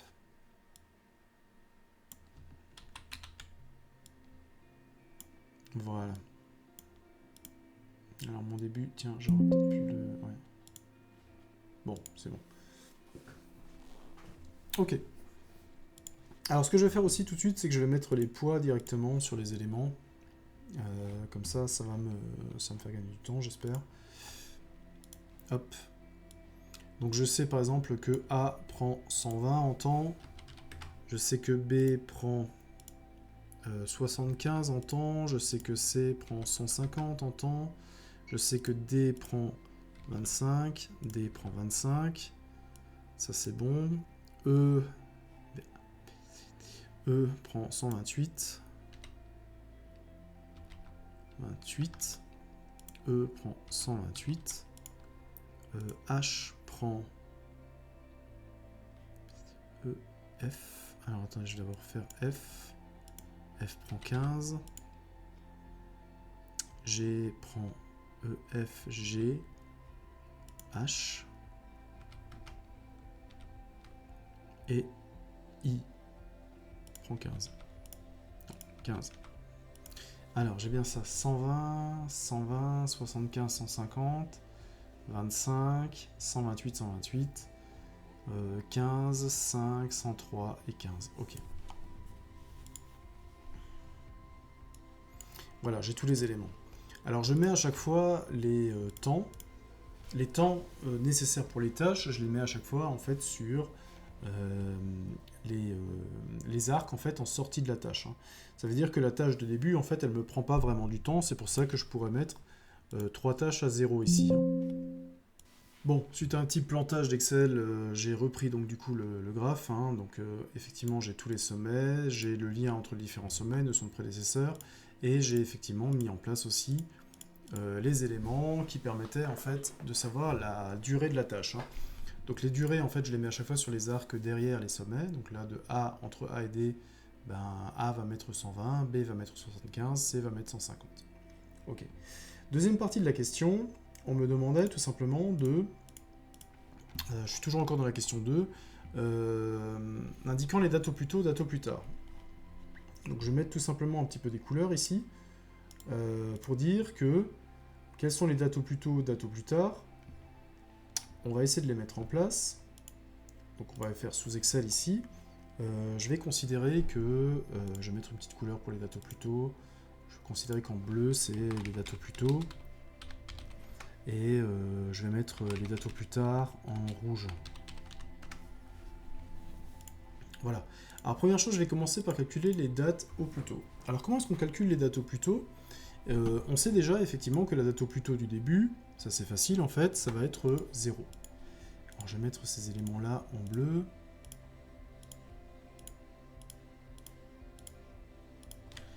Voilà. Donc date au plus tôt, je sais que là on est à 0. Ok, je sais que effectivement la tâche de début n'a pas de temps. Donc je vais avoir, si je démarre en 0 et que la tâche 0 ne prend pas de temps, eh bien je peux démarrer la tâche A au temps 0. Je peux démarrer la tâche B au temps 0 et je peux démarrer la tâche C au temps 0. Ça ne pose aucun problème. Ok. Maintenant, le problème va se poser au niveau de la tâche D. D doit attendre à la fois que A est fini, que B est fini et que C est fini. Ok. Donc A commence au temps 0 et se termine 120 minutes après. Donc il se termine au temps 120. B commence au temps 0 et s'arrête 75 minutes après, donc il s'arrête au temps 75. Et C commence au temps 0 et a besoin de 150 minutes. Donc A s'arrête à 120, B s'arrête à 75 et C s'arrête à 150. Moi, il faut que j'attende les 3. Donc il faut que j'attende que la dernière des 3 est terminée. Et la dernière des 3 terminée, c'est C qui va s'arrêter au fait au temps 150. Ok. Ensuite, j'ai de nouveau un cas simple, j'ai de nouveau deux tâches qui n'ont qu'un seul prédécesseur. D commence à 150 et a besoin de 25 unités de temps. Donc ça veut dire que E va pouvoir commencer à 150 plus 25, 175. H va aussi commencer à 175 pour les mêmes raisons. Il faut qu'on attende que D ait démarré et que D se soit exécuté. Donc on va être à 175. Ensuite, F doit attendre que E ait démarré et qu'elle est terminée. Donc E démarre en 175 et a besoin de 128 minutes. Donc F ne pourra pas démarrer avant le temps 303. Ouais. G, c'est pareil, G doit attendre que E ait démarré en 175 et a besoin de 128 aussi, donc G ne peut pas démarrer avant 303 non plus. Et la tâche I, elle doit attendre que H ait démarré en 175 et H a besoin de 103 minutes, donc I ne peut pas démarrer avant 278 minutes. Voilà. Ok, on est bon. Il faut juste encore que la date au plus tôt de la fin de mon projet, quand est-ce que ça va être ça? Eh bien, la date au plus tôt de la fin de mon projet, il faut que j'attende de nouveau que les 3 tâches prédécesseurs aient terminé. Donc F commence en 303 et a besoin de 15 minutes, donc ça va s'arrêter en 318. G commence en 303 et n'a besoin que de 5 minutes, donc ça va s'arrêter en 308. I va commencer en 278 et a besoin de 15 minutes, donc I va terminer en 293. Donc la plus grande, c'est F, 303 plus 15, qui va me donner 318. Ok. Donc là, j'ai calculé les dates au plus tôt. Maintenant, on va s'amuser à calculer les dates au plus tard. Alors la date au plus tard, c'est quoi? C'est la date en fait à laquelle je dois commencer ma tâche au plus tard, sans pour autant que cela décale la fin de mon projet. Donc comme l'idée c'est de ne pas pouvoir décaler la fin de mon projet, je vais fixer déjà la date au plus tard de mon projet directement à 318. Exactement la même que ma date au plus tôt. Je vais dire que je ne veux pas pouvoir, si au plus tôt je peux finir au temps 318, je sais ce que je veux faire au plus tard aussi. Et maintenant je vais regarder un petit peu comment ça va se passer avec les différentes tâches. Donc je vais revenir maintenant en arrière, et je vais dire que voilà, je peux avoir du décalage dans mes tâches, mais je ne veux pas en avoir qui me permettrait de décaler la fin de mon projet. Ok, alors comment ça marche? Alors, le F, en fait, il démarre en 303, et le F a besoin de 15 minutes. Donc je vais prendre 318, c'est la fin au plus tard de mon projet, et je vais enlever les 15 minutes, ce qui va me donner 303. Ok. Pour la tâche G, pareil, je vais prendre les 318 de la fin, et je vais enlever les 5 minutes dont G a besoin. Et je vais récupérer en fait ici 313. C'est ça? Ouais, 313. Voilà, on a vite fait une erreur de calcul là-dedans. Ok, pour la tâche I, je vais faire quoi? Je vais faire 318 moins les 15, 318 moins 15, ça va me faire 303. Les deux, avec 15? Ouais, ok. 303. Ok, donc là on remarque dans les premiers éléments que pour la tâche F, par exemple, j'ai pas de marge, hein. C'est-à-dire que la date au plus tôt et la date au plus tard sont les mêmes, ça veut dire que je n'ai absolument pas de marge, il faut absolument que je commence au temps 303 si je veux que mon projet finisse dans les temps. Alors que j'ai un petit peu de marge, vous voyez. Je peux commencer entre 303 et 313, ça ne mettra pas la fin de mon projet en péril. Ok, je vais tout simplement continuer. Alors mon H, facile. J'ai 303 pour I, date au plus tard. Il me faut 103, donc H, je peux le démarrer en 200. E, cette fois-ci, va être une tâche un petit peu complexe parce que E a 2 successeurs. Et le problème, c'est que E doit terminer et ne doit ni mettre F en péril, ni G. Ok. Donc si je pars de F, j'arrive à 103, à 303 à moins 128, ça fait 175. Ok. Si je prends G, je prends 313 moins 128. Alors je vais quand même le faire à la calculatrice pour pas vous donner de chiffres faux. Ok, ça fait 185. Donc j'ai 175 par F et j'ai 185 par G. Cette fois-ci, je vais prendre le plus petit. Pourquoi je prends le plus petit de ce côté-là? En fait, vous avez bien compris que la date au plus tôt et au plus tard, c'est un espèce d'intervalle. C'est-à-dire que le minimum, en fait, j'essaye de prendre le plus grand des minimums pour resserrer mon intervalle, et les maximums, je prends le plus petit des maximums pour resserrer mon intervalle. J'ai donc un intervalle réduit et je suis sûr, en fait, que toutes les tâches, en fait, pourront s'exécuter sans avoir de délai. Donc ici, j'ai 195 et 175, je vais prendre le plus petit des deux, 175. Ok, D est de nouveau une tâche qui a 2 successeurs. Donc soit je viens de E et j'ai 175 moins 25, ça fait 150. Ok, soit je viens de H et j'ai 200 moins 25 qui fait 175. Là aussi, je vais prendre le plus petit des deux, 150, 175, le plus petit c'est 150. Il me reste les tâches A, B et C. Donc A, j'ai 150 moins 120, ça veut dire que j'ai une date au plus tard de 30. Ici, j'ai 150 moins 75, donc j'ai 75. Et ici, j'ai 150 moins 150, j'ai 0. Voilà.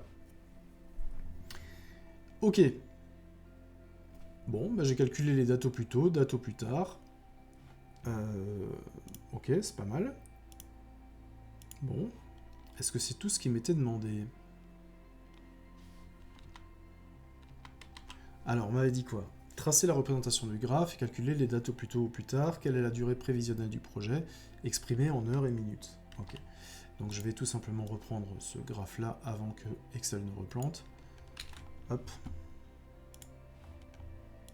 Donc ça, c'est la question... C'est la question 2.A.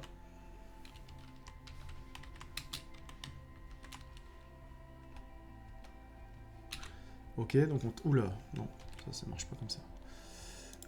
Hop. Voilà, j'ai mon graphe qui est là. Et c'était tout ce qui était demandé pour la 2A.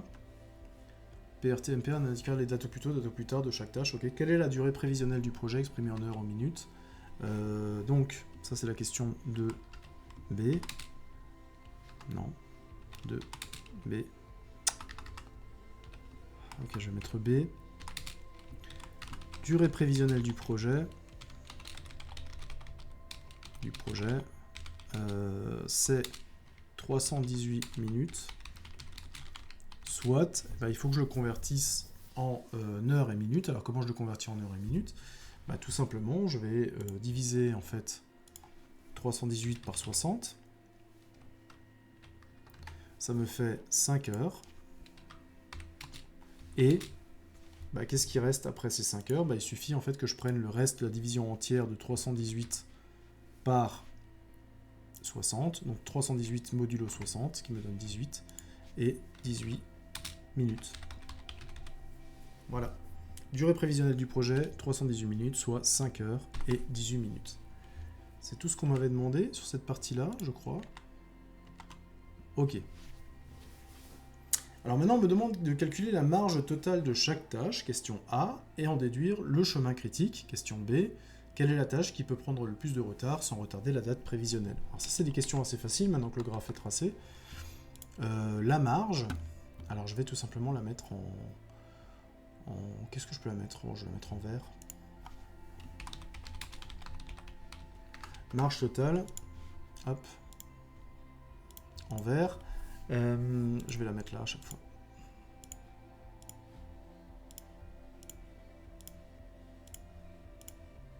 La marge totale, en fait, c'est très facile à calculer. C'est tout simplement le battement que j'ai en fait sur chacune des tâches. Et comment je calcule ce battement? Bah, tout simplement, je prends la date au plus tard et j'en enlève la date au plus tôt. Donc pour la tâche A, par exemple, je fais 30 moins 0, ça fait 30. 75 moins 0, ça fait 75.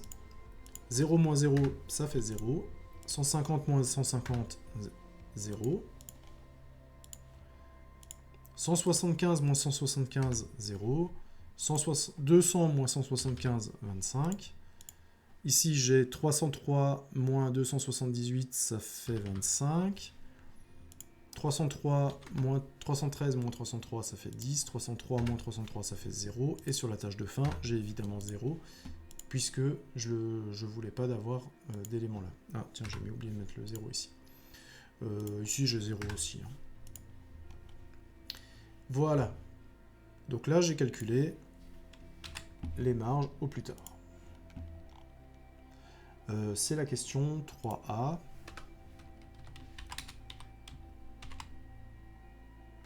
Sur les marges totales.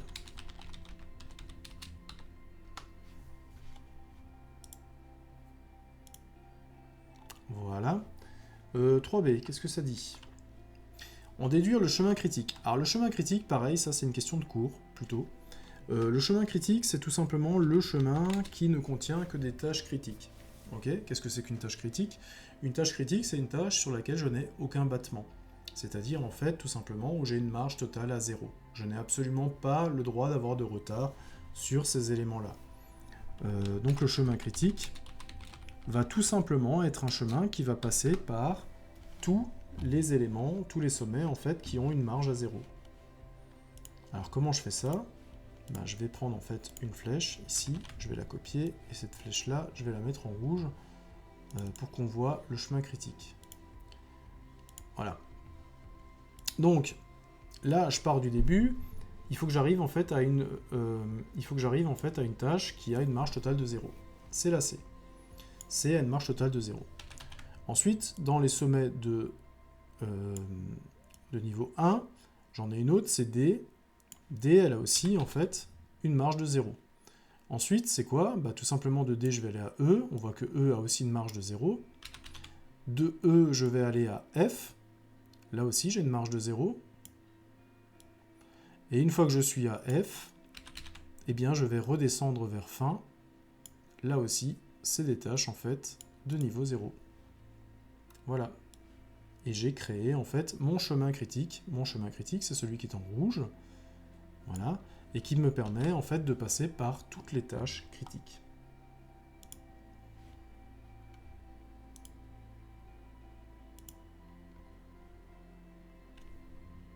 Ok. Chemin critique. Voilà, alors si vous voulez le préciser, le chemin critique, hein, il part du début, il passe par C, il passe par D, il passe par E, il passe par F, et il arrive à la fin. Voilà, ça c'est mon chemin critique. Il y avait encore une question, je crois, là-dessus. Quelle est la tâche qui peut prendre le plus de retard sans retarder la date prévisionnelle de la fin de projet? Justifier, préciser la durée maximale du retard admissible pour cette tâche. Alors, tout simplement, donc préciser, justifier, ce que je vais dire tout simplement, c'est que la tâche qui peut prendre le plus de retard est la tâche qui a la marge totale la plus importante. Alors, quelle est la tâche qui a la marge totale la plus importante? Bah, regardons un petit peu le graphe, hein, on a du 30, 75, 0, 0, 25, 25, 10, 0, 60. Bon, bah, j'ai l'impression que c'est 75 le plus grand. Donc B, B c'est cette tâche-là. Je vais mettre ça, il s'agit de B avec 75 de marge totale. Ok. Comment était tournée la question? Quelle est la tâche qui peut prendre le plus de retard sans retarder la date prévisionnelle de fin de projet? C'est B. Justifier, préciser la durée maximale du retard. Ben, B. Il s'agit de B. Pardon. avec 75 de marge totale, B peut prendre 75 minutes de retard sans changer la date prévisionnelle de fin de projet. Voilà. Ok, bon, on a répondu à tout. On a fini ce petit problème de méthode NPM. Ok, dernière partie, partie B. On va s'intéresser cette fois-ci à de la multiplication matricielle.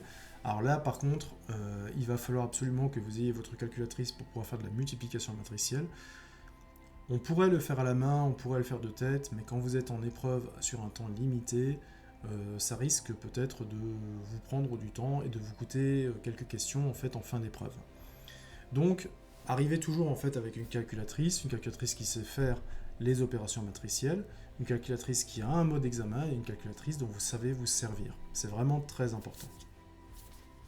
Donc pour cette partie B, les étudiants fabriquent 3 séries de pièces, ils disposent du bilan des coûts des différentes fabrications et souhaitent connaître le prix unitaire de chaque pièce P1, P2, P3.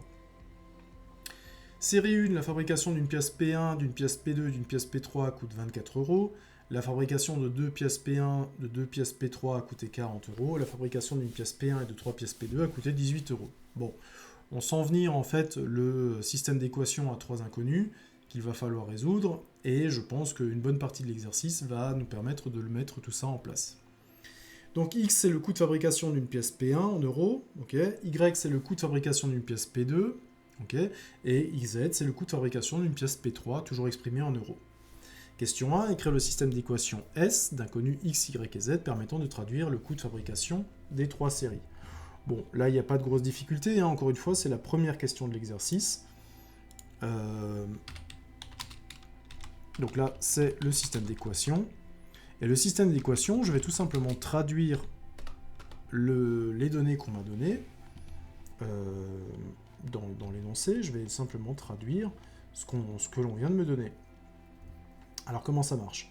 Je prends dans l'exercice, on me dit, voilà, la fabrication d'une pièce P1, P2 et P3, ça coûte 24 €. Donc ça veut dire, si je prends le prix X d'une pièce P1 plus Y le prix de la pièce P2 plus Z, je vais arriver sur 24 €. Donc première équation, X plus Y plus Z égale 24 €. Ok.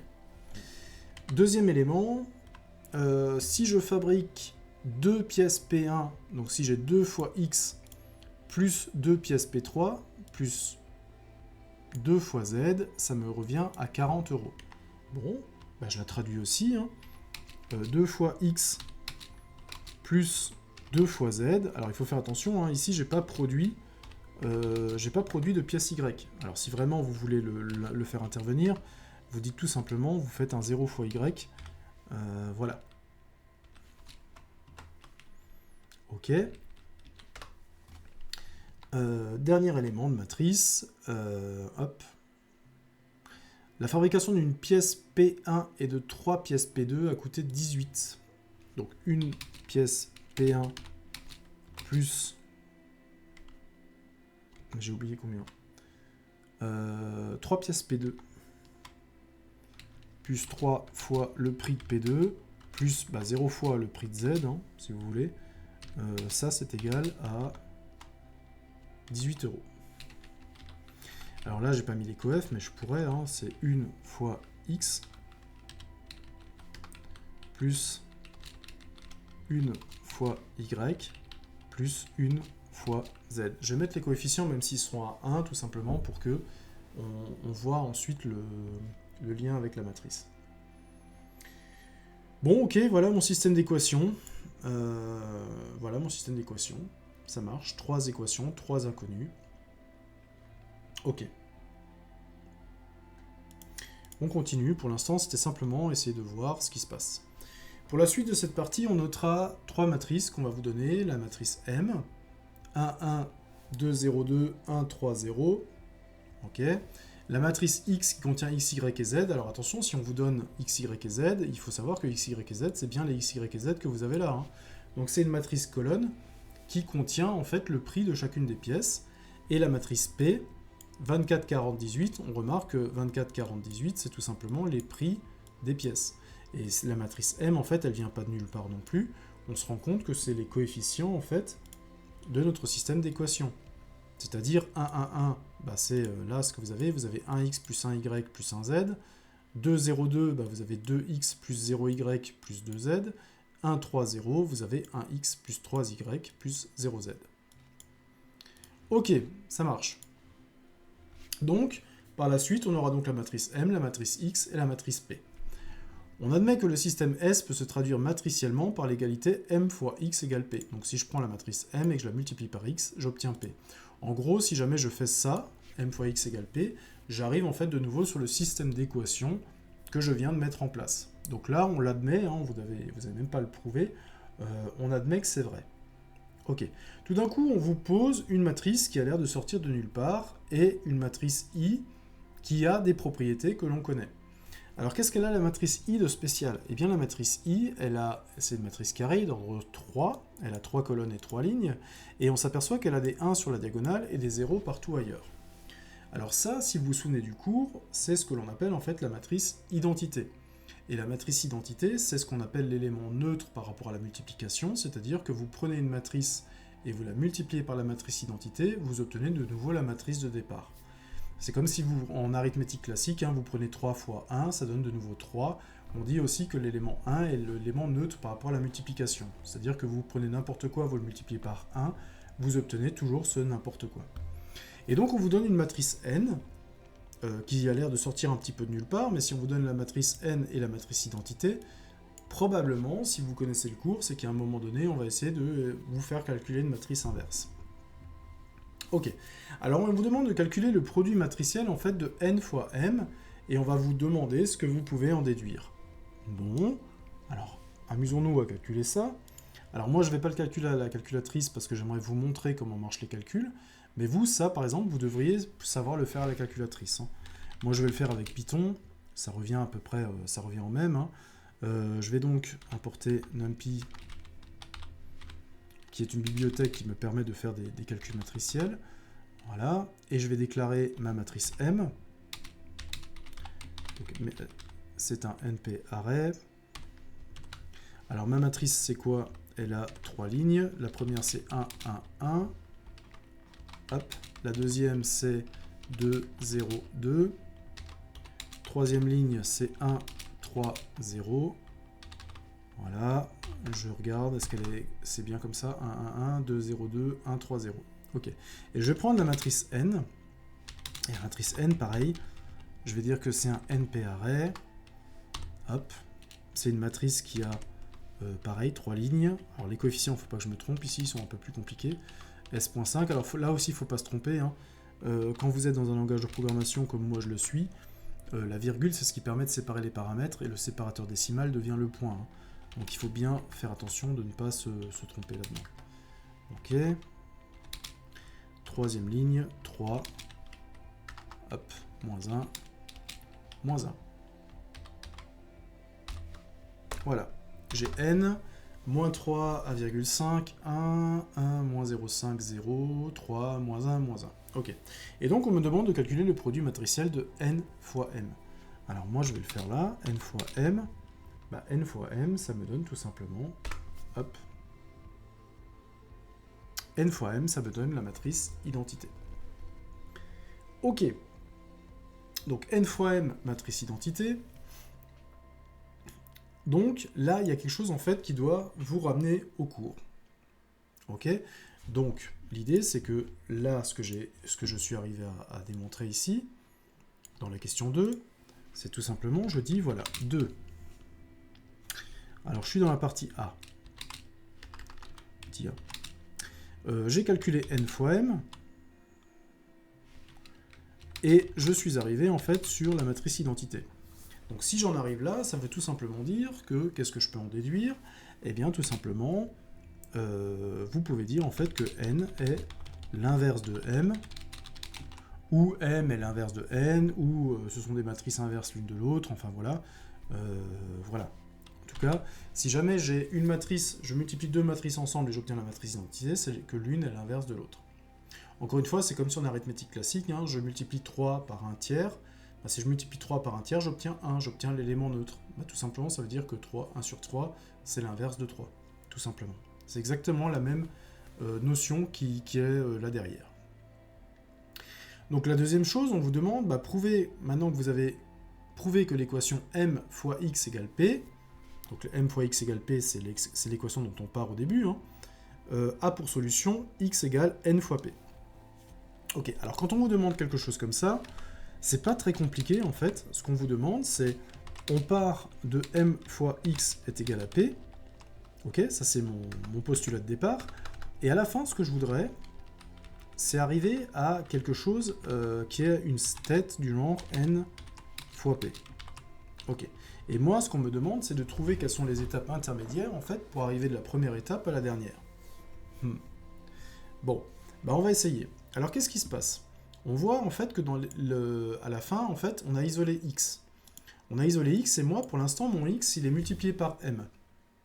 Donc, on peut se dire, bon, c'est pas de bol, mais bon, on va essayer de s'en débarrasser. Alors en arithmétique classique, comment est-ce qu'on ferait? Ben, si m est multiplié par x, il suffirait de diviser par m, à gauche et à droite, pour isoler x. Alors manque de bol, ici je suis dans les matrices, et j'ai absolument pas le droit de diviser par une matrice. Par contre, j'ai effectivement le droit de multiplier par l'inverse de m. Ok? Bon, alors qu'est-ce qui va se passer? Alors imaginons que je prends l'inverse de m, donc m-1, je vais mettre ça en indice.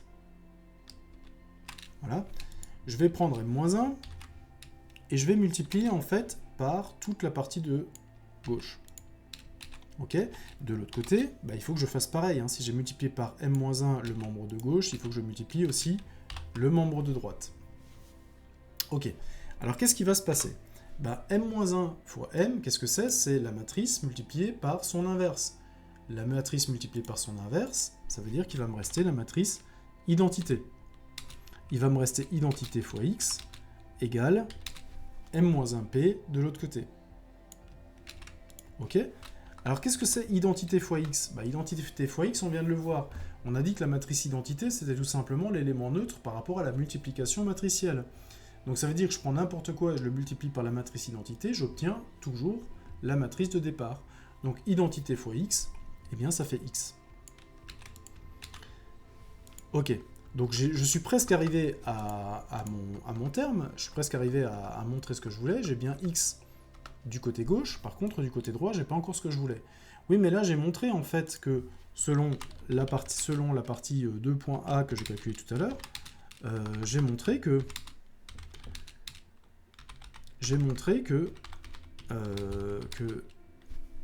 n est l'inverse de m. Et donc, j'ai montré que en fait m-1 est égal à m. Et donc je peux les échanger, ces deux-là. Et donc, grâce à ça, je peux donc montrer en fait que, effectivement, si je remplace m-1 par n, eh bien j'obtiens en fait x égale n fois p. Donc comme ça, je suis arrivé à montrer les étapes qui me permettent de démontrer cette égalité-là. Donc c'est pas très compliqué, c'est peut-être une des rares preuves qu'il y a dans le programme de BTS SEO, et c'est toujours la même qu'on vous demande, donc n'hésitez pas à la prendre une fois pour toutes, et donc ça vous permet effectivement de connaître ce résultat-là. Ok, dernière partie. Dernière partie, en déduire les prix en euros de chacune des pièces P1, P2 et P3. C'est quoi les prix P1, P2 et P3? Les prix P1 et P2 et P3, c'est les matrices X, Y et Z. Ok. On a vu que X, Y et Z, ils étaient dans la matrice X. X, c'est une matrice colonne qui contient les trois prix X, Y et Z. Dans l'exercice qu'on vient de faire, tout simplement, c'est de montrer que cette matrice X que je cherche à calculer qui contient les prix, en fait, je peux l'obtenir en multipliant N, que je connais, puisqu'elle est ici, par P, que je connais, puisqu'on me l'a donné ici aussi. Donc il suffit que je multiplie N par P, et je vais obtenir X, la matrice des prix. Bon, super, j'ai plus qu'à faire ça. Donc, qu'est-ce qui me manque ici? J'ai M, j'ai N, j'ai juste pas P. On va se dépêcher de faire P. Alors P, c'est aussi un NP array. Cette fois-ci, je suis sur une matrice colonne. Alors, il faut que je fasse bien attention. Elle a 3 lignes qui sont 24, 40 et 18. Ok, ça marche, c'est bien une matrice colonne, super. Donc si maintenant, vu la question précédente, eh bien si je multiplie n par p, j'obtiens en fait une matrice colonne qui contient 6, 4 et 14. Et 6, 4 et 14, eh bien tout simplement, c'est en multipliant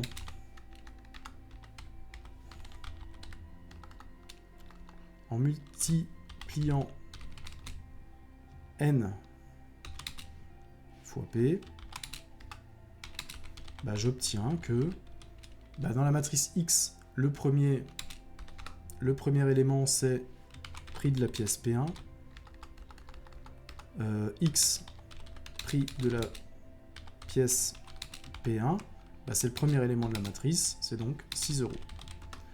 Y prix de la pièce P2, c'est donc 4 euros. Et Z, prix de la pièce P3, c'est donc 14 euros. Voilà. Oh, prix. Voilà. Et, eh bien, c'est terminé. C'est terminé un petit peu pour cet exercice-là. Je le mettrai encore en forme avant de vous le mettre à disposition. Mais voilà, donc vous voyez que le calcul matriciel, en fait, on vous demande, les exercices se ressemblent assez souvent. C'est tout simplement essayer de voir, c'est le chapitre qui vous permet de résoudre en fait un système d'équations grâce à l'utilisation en fait du calcul matriciel. Voilà, donc là on est arrivé à déterminer quel était le prix d'une pièce P1, le prix d'une pièce P2 et le prix d'une pièce P3, tout simplement en utilisant le calcul matriciel. Bon, c'est fini. Ok, c'est fini, on a fait le tour de quelques chapitres. Alors j'espère que vous aurez trouvé ça intéressant. Et puis moi je vais continuer en fait à résoudre un petit peu les différents exercices pour vous montrer un petit peu comment ils s'articulent et pour que vous soyez à l'aise le jour où vous passerez l'examen final de mathématiques obligatoires pour le BTS SEO. À bientôt!